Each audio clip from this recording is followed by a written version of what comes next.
আমার একমাত্র ননাসের জন্য ইফতারিতে কি কি আয়োজন করলাম এবং কি কি রান্না করলাম সেগুলো নিয়ে থাকছে আজকের এই ব্লগ। সো হ্যালো এভরিওয়ান, আসসালামু আলাইকুম। কেমন আছেন সবাই? আই হোপ আপনারা সবাই ভালো আছেন। তো বড় ভিডিও নিয়ে চলে আসলাম আপনাদের মাঝে একটা। তো গাইজ প্রথমে শুরু করলাম পাট শাক দিয়ে। দেখতে পাচ্ছেন এই পাট শাক কিন্তু আজকে আমরা প্রথম খাচ্ছি। তো পাট শাকটা কিন্তু আমি আগে ওরকম পছন্দ করতাম না, এখন কিন্তু তারপর একটু খাই। তো যাই হোক, পাট শাক রান্নাটা আমার শাশুড়ি আম্মু করেছে, তো অন্যভাবে রান্না করেছে ডাল দিয়ে। তো আমি আর কি ভিডিওটা নিতে পারিনি। তো যাই হোক, আমি এখানে ছোলা রান্না করছি, সেটা দেখেন আপনারা। তো যাই হোক, এই ছোলাটা কিন্তু আমার অনেক অনেক অনেক মজা লাগে খেতে, আমার রান্নাটা বিশেষ করে। আর এখানে দেখতেই পাচ্ছেন মুরগি নিয়েছি, সুন্দর করে ধুয়ে নিয়েছি মুরগিটা। আর হচ্ছে একটু আলু দিয়েছি, একটু বলতে 3 পিস না, বড় বড় 2 পিস আলু দিয়েছি আমি। দেন আমি এখন মাংসটা বসিয়ে দিব।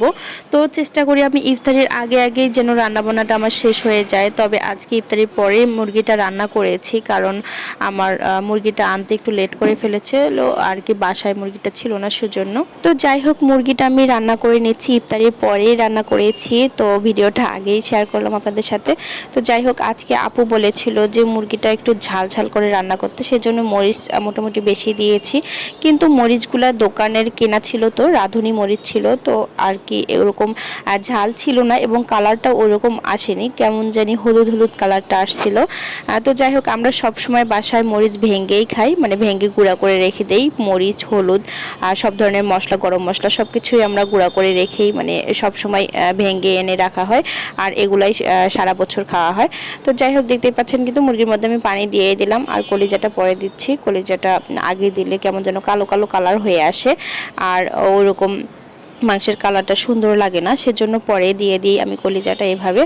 আর দেখতেই পাচ্ছেন আমার মাংসের ফাইনাল লুক। একটু ঝোল ঝোল রাখবো, কারণ সবাই ঝোল পছন্দ করে। আর এখানে ইফতারের জন্য আমি শসা কেটে নিচ্ছি। আর এই যে দেখেন, মানে এত সুন্দর পেয়ারাটা, কিন্তু পেয়ারাটা আসলে কেটে যে আমি এরকম বিপাকে পড়বো এটা বুঝতে পারিনি। তো দেখতেই পাচ্ছেন পেয়ারাটার ভিতরটা কীরকম, মানে সুন্দর হলেই যে মানে সব কিছু মানে সুন্দর হবে, তো আসলে এরকমটা না যে সুন্দরী আমের ভিতরে ঘুণ, মানে কথা আছে আমাদের গ্রাম অঞ্চলে বলে এই কথা, সেটাই আর কি হয়েছে।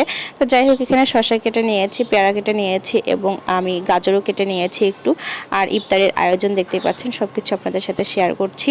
আর একটু শরবত বানিয়ে নিচ্ছিলাম ইউসুফ গোলের ভুসি দিয়ে, আর হচ্ছে লেবু দিয়ে একটু শরবত বানিয়ে নিয়েছি। আর একটা শরবত যে দেখতে পাচ্ছেন, এটা রাফসানের জন্য ছিল। আর যে দেখেন গাইজ, এখানে খাজানা বের হয়ে যাবে, মানে খাজানা বলতে বড় একটা জিলাপি আনছিল, 2 পিস আনছিল। তো যাই হোক, এই যে ইফতারি আজকে আমরা মুড়ি মাখানো খাই আমরা, আর আপনাদের ভাই আর কি মুড়ি মাখানো খায় না, ওর জন্য আস্তে আস্তে রাখা লাগে। তো এই ছিল আজকের আমার ভিডিও। কেমন লাগলো আপনাদের কাছে অবশ্যই আপনারা কমেন্ট করে জানাতে ভুলবেন না। তো আজকের মতো বিদায় নিচ্ছি, সবাই ভালো থাকবেন, সুস্থ থাকবেন, আর আমার জন্য দোয়া করবেন। আমি আপনাদের সবার জন্য দোয়া করি। তো সবাইকে আল্লাহ হাফেজ অ্যান্ড আসসালামু আলাইকুম।